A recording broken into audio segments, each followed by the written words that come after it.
GCSE sketching quadratics. So we have sketch y equals 4x minus x squared, indicating the intersection with the axes and the turning point.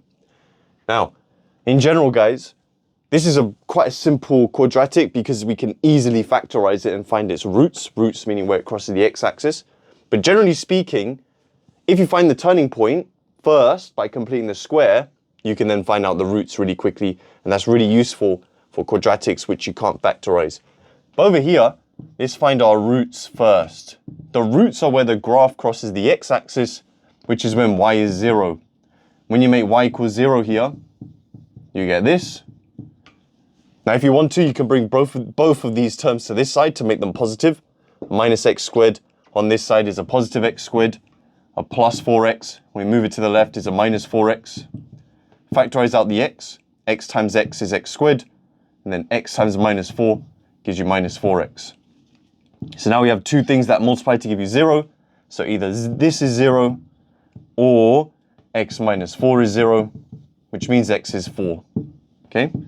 So those are my roots. I can actually start sketching this. I'll do it here to save myself some space later on. So I have 0 and 4. How do we use this information to find the turning point? Well, we know quadratics are symmetrical about the turning point. So in between these two numbers, I will have the turning point. The turning point is going to be at x is 2. All right? Then you're going to take that x is 2, substitute it in to find its y coordinate.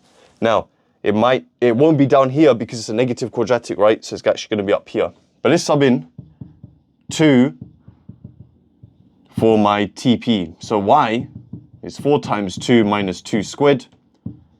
We have 4 times 2 8 minus 2 squared quattro, which is quattro. So that's up here. So we have 2 and quattro. And there we go. There's my quadratic. Looks something like that. Beautiful, mate.